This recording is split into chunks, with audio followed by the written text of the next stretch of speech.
Hello. Hi, everybody. What's up? Hello. Welcome to story time. Story time. Story time.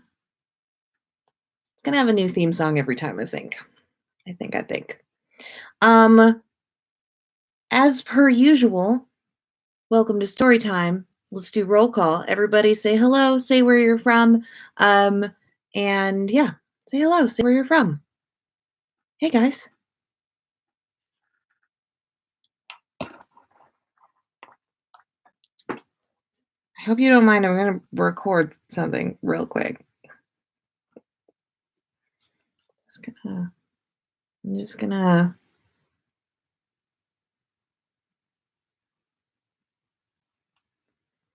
This is our story time live stream. All our friends here. Yay, story time.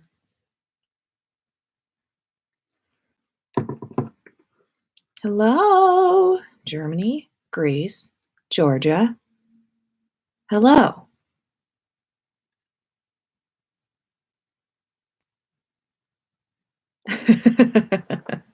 I was taking a little video, so I'm part of a project that one of my friends who's a filmmaker is doing, where they're releasing these episodes on Facebook.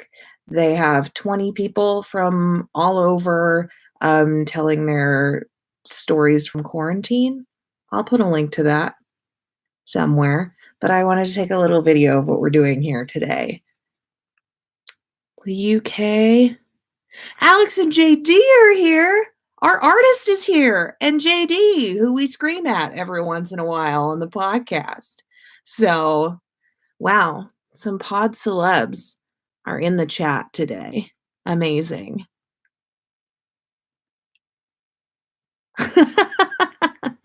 Yeah.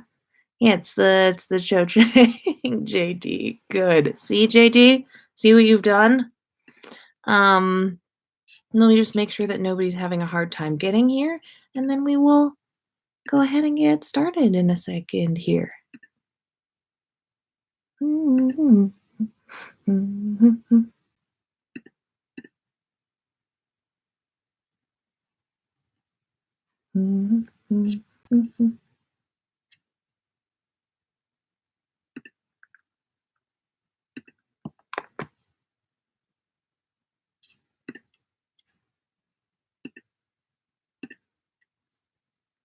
Montreal. All right, excellent. I'm just gonna put that link in there real quick for you guys if you want to watch that project I was just talking about. My hair's been real floofy because I'm running out of my hair product and my hair's getting really long.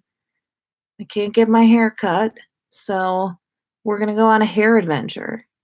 Wait, Cedric's dead? I'm gonna be reading 2 to you guys today because we want to spend some time with you all today, and I think 2 would be the best way to do that. We're going wholesome again today. Today's a wholesome Sunday experience. And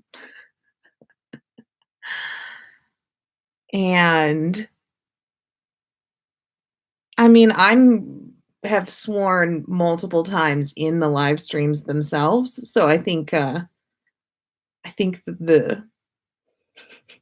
chat's fine. Wholesome Sunday. I'm gonna do some wholesome family, some wholesome romance. It's gonna be great. All right, great, good. Maybe next time I'll make Kim read you some crack or something.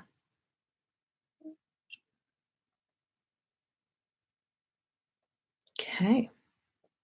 All right, it's 12:05, so I'm just gonna go ahead and get started now.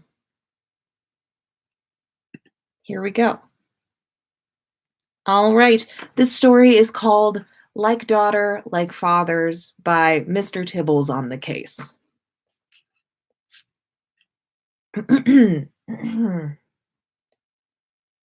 We're finally alone, Harry said with an exhausted sigh as he shut the door behind them with a thud. Harry rested against it and let out a huff of relief, allowing his body to sag further into the wooden barricade separating them from their excited family and friends. I thought they'd never leave, Draco responded softly, looking at the newborn in his arms. Harry locked the door and approached his husband. I know, Harry said, smiling and wrapping one arm around the small of Draco's back. Draco leaned his head into the rook of Harry's neck. I don't think I'll be able to sleep tonight. Draco nuzzled his head against Harry's shoulder. Harry rested his cheek on Draco's head and kissed his hair. Me neither, Harry said, lifting his free hand to trace the back of his knuckle gently across the baby's cheek. His baby's cheek. Their baby's cheek. She's perfect, Draco whispered, looking at the bundle in his arms. Our beautiful Lily. They stood like that, trying to memorize all the details of their daughter's tiny, delicate face. Time stretched on, and Harry thought that there was no way he could ever be happier than he was at this moment. A passage of time. Harry woke from a deep sleep alone in his bed. He swung his legs over the edge and rubbed his bleary eyes, yawning. The smell of breakfast teased and tantalized his senses. He trudged downstairs, hoping his husband was making enough breakfast for the both of them. Harry could hear someone talking as he reached the bottom of the stairs, and he paused to listen. Say, Dada. Dada. I know you can say it. Dada, Draco crooned at their daughter. Harry grinned, realizing what Draco was trying to do. He shook his head and walked into the kitchen. Draco had his back to Harry as he continued to work on getting their daughter to say her first word. Harry wrapped his arms around Draco and kissed his neck. She's going to say Papa first, and you know it, Harry said into Draco's neck, giving it a playful bite. Just like you know she's going to be a Gryffindor? As if, Potter, Draco retorted, shifting away to continue cooking breakfast. Harry leaned over and kissed his daughter delicately. You're going to be a Gryffindor, just like your papa, aren't you?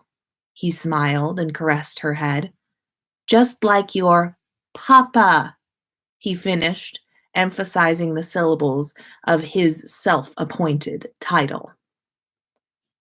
A passage of time. Papa! Lily begged and wobbled on her feet, rocking precariously as she reached for the biscuit in Harry's hands. Lily plopped down on her nappy-clad bottom and gave Harry a wide-eyed, pleading look. Trying to butter me up, Harry said, grinning at the little girl, knowing that it worked every time. You can't have this. I already gave you one. Lily's plump lower lip pushed out, and her chin began to dimple and quiver. Harry heaved a sigh as tears filled up her big blue eyes. He picked her up with one hand and sat her on his knee. Daddy is going to kill me, Harry said under his breath as he broke the biscuit in half, bouncing Lily placatingly. The moment the biscuit was in her chubby hands, the tears disappeared. She nibbled happily and hummed tunelessly as she ate. You're impossible, Draco said disappointedly from the doorway. She knows exactly how to get what she wants. Very cunning and ambitious, I'd say, Draco finished in mock contemplation. You wish, Harry said, shaking his head. She's her papa's girl, Harry said emphatically to the little girl. Then he placed a loud kiss on her cheek that made her erupt into a fit of giggles, as though she hadn't been crying just moments earlier. A passage of time. Okay, Lil, Draco said, crouched down to eye level, straightening the bow in her hair that he had spent ages perfecting earlier this morning. Be a good girl for your teacher. Listen and use your best manners. I know, Daddy, she said, looking away from them at the other little kids being dropped off for their first day of primary school. Have fun today and learn a lot, Harry said, crouching down and mirroring his husband. He placed a hand on her tiny arm and gave it an affectionate squeeze. Bye, Daddy, she said, throwing her arms around Draco and kissing him on his cheek. Bye, Papa, Lily said, doing the same for Harry. I love you, Lily, Harry said, as her small frame wrapped around him.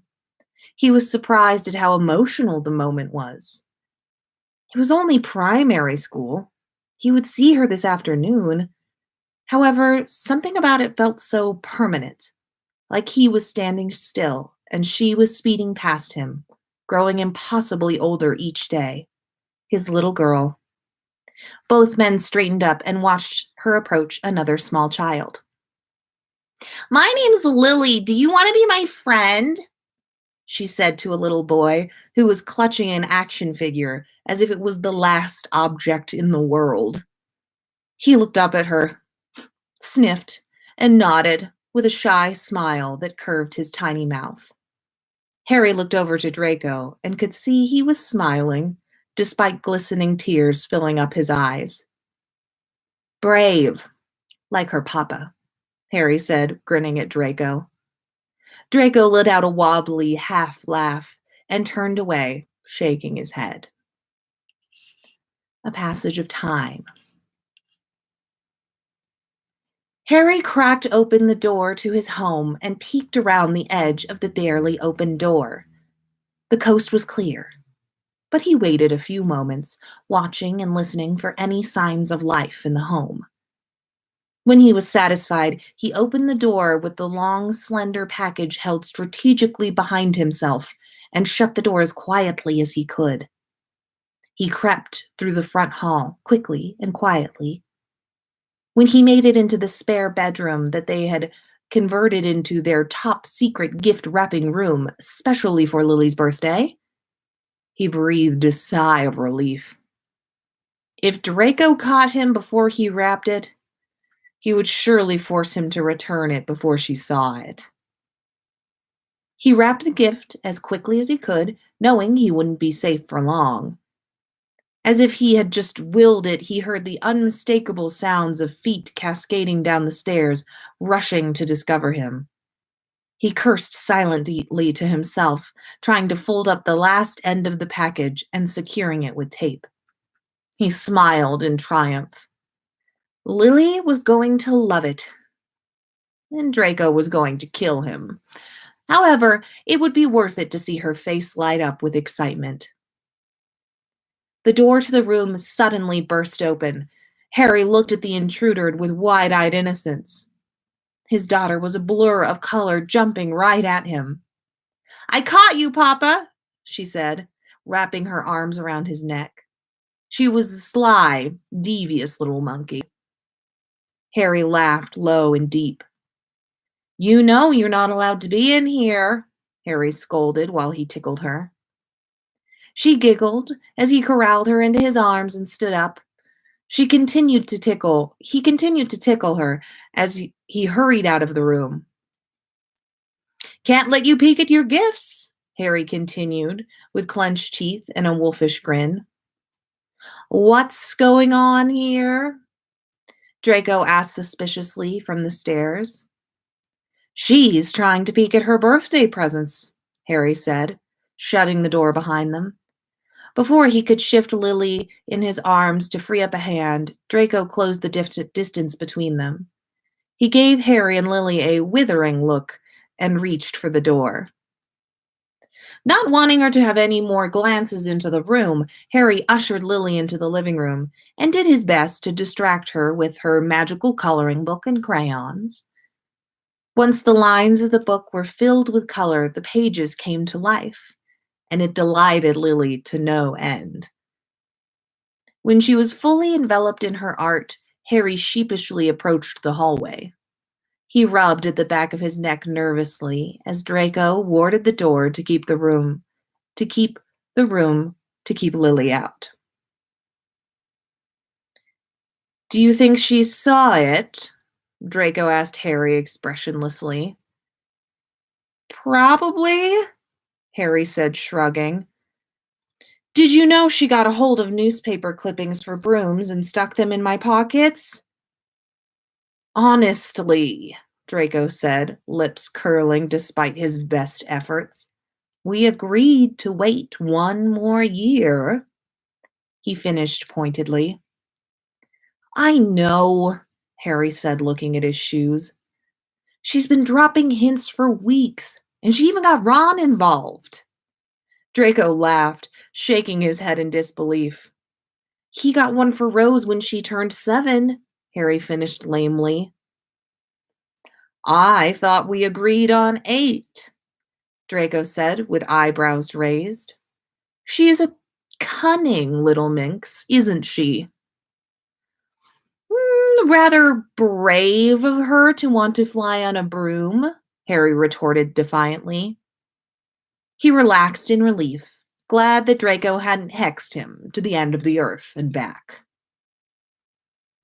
A passage of time. "Harry, come down here," Draco called from downstairs. "Lily wrote us." "Don't read it without me," Harry yelled as he hurried down from his office, taking 2 stairs at a time to see what his daughter had to say about her first week at Hogwarts. They had been patiently awaiting her first owl and held themselves back from writing her first. Neither of them wanted to stifle her fun at school, but they missed her terribly. Harry practically slid through the door as he rushed over to read over his husband's shoulder. "Dear Dads, I'm a Hufflepuff." I couldn't believe it. The hat barely sat on my head, and the next thing I knew, I was sitting at their table. I've already made loads of new friends. My first week was good. I really liked herbology with Uncle Neville, and charms is fun too. Papa, the DADA professor wants me to have you come in and talk to the class. I think I'd like that. Maybe wait until I miss you more first, though? Daddy, the spells you showed me have already come up in some of my classes, so I think I'll get good marks this term. I'm going to try out for the Hufflepuff Quidditch team. It sounds like the team isn't very good, so I might have a chance. I'll let you know how tryouts go. I want to be a seeker, just like you both. All of my love, Lily. Ugh. Hufflepuff? Draco said in disbelief, spitting out the word as if it tasted bitter. Although Harry couldn't see his face, he could tell that underneath the feigned disappointment, he was truly proud. Draco made a good show of it, though, with grumbles of discontent, but Harry was just glad that she was happy. "You showed her spells before starting school?" Harry asked Draco, rounding on him with his eyebrows raised. "That's against the rules," Harry admonished his husband. "Arrest me then, Auror who lived," Draco challenged mockingly. Harry laughed as Draco stalked out of the room, grumbling incredulously about how he'd ever be able to support Hufflepuff's Quidditch team. Harry stood to follow Draco Harry stood to follow after Draco with a smile on his lips and a devious glint in his eye. A passage of time. Draco, we're going to be late for Lily's first Quidditch game, Harry called up the stairs. He wondered how it could possibly take him so long. He wore black practically every day of his life, and it was a bloody enigma how it could take so long to pick out a black shirt and black trousers. Harry began pacing back and forth at the base of the stairs. Just another minute, Draco shouted, sounding far away. Harry wrapped the Hufflepuff scarf he'd secretly purchased around his neck and threw a coat on. Harry continued to pace. I will leave without you, Harry yelled up the stairs and noticed his husband standing at the top step. Harry's jaw dropped as Draco walked down the stairs slowly with his head held high. Draco was in head-to-toe clad with Hufflepuff pride. Harry bit back a smile, but it was extremely difficult when he noticed the large yellow H on his cheek. Draco hadn't made eye contact with Harry yet as he made his slow descent. Once he reached the last step, he spoke. Don't say a single word. Draco crossed his arms in defiance. Harry wisely kept his mouth shut as he ushered Draco out of their front door, grinning from ear to ear. The end. It's a very lovely, cute, wholesome, dreary story. I love it a lot. Just read through the chat for a second. Honestly, very, very, very cute. And then I got one more little short one for you today as well. Get that up here. All right. This little short one is called Bonfire Night, and it is by A. Davison. Okay. I will go ahead and start this one. If you were being honest, it was really more of a campfire than a bonfire, but it didn't matter. The party was in full swing and everyone was enjoying themselves. He had missed celebrating bonfire night since entering the wizarding world. It had always been his favorite holiday. He was so glad he had related the story of Guy Fawkes to Arthur, who listened with rapt fascination and insisted they celebrate this year. He was standing off to the side, talking with Arthur and Fabian while watching the girls dance. Molly and Andromeda were near the center of the dance floor, doing the twist. They were giggling about something, as girls were wont to do. At that moment, he felt as though he had been struck by a bludger. How had he not realized how beautiful she was? Of course, she had always been beautiful, but this was different. The look of pure joy, happiness, and contentment on her face caused a surge of emotion to well up in his chest. Oh. He fancied her. When did this happen? Come on, Ted, Andromeda called as she ran over and dragged him into the crowd. A Beach Boys song started to play. You know I'm a shit dancer.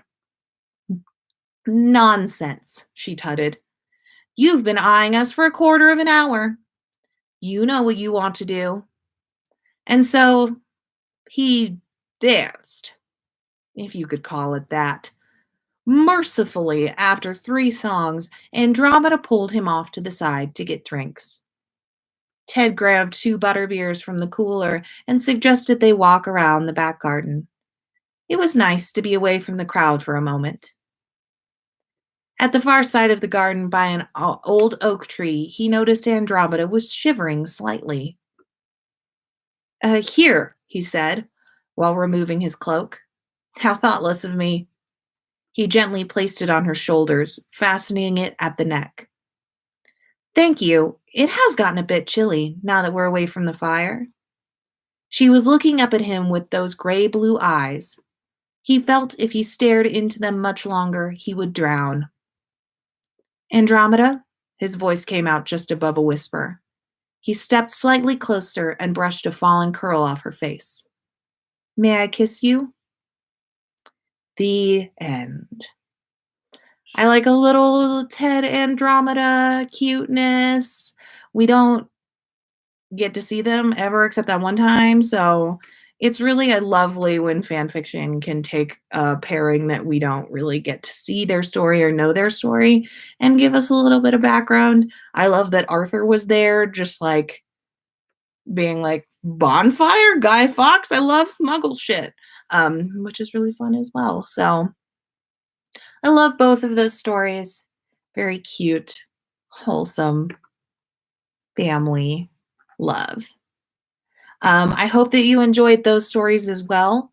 We are still accepting stories. So if you have something that you wrote that you want to write now or that you wrote 12 years ago, please send it in fanaticalfics@gmail.com. We have upped our word limit. It used to be 300 and now we're up to, or 300, blah, 3,000 and now we're up to 5,000. So it's a 5,000 word limit. We're looking for stuff like this that's wholesome or stuff like what I read last time, some like cracky, silly stuff. Just some feel good stuff for a crazy time. So please send in your fan fictions. They must be original and written by you. Send them into fanaticalfics@gmail.com. And if you happen to be writing something specifically for Storytime and you think, hey, maybe this could also go in Yes Glitter, then let us know that you'd like to submit it to Yes Glitter as well. And I think that's going to be it today. A little bit shorter, but next time we'll get you for a while. If you haven't seen the last two live streams that story times that we did, they're on the YouTube channel where this one will be as well. Yeah. Thank you so much. Thanks to the authors who sent in these two stories that I read today. I loved them a lot. So we will see you next time, shooting for Tuesday in the evening MDT. So yeah, make sure you follow us on Twitter and have notifications sent to your phone so that you know when story time is happening. And we will see you on our next Storytime live stream. Bye, everybody. Goodbye. Goodbye. Goodbye.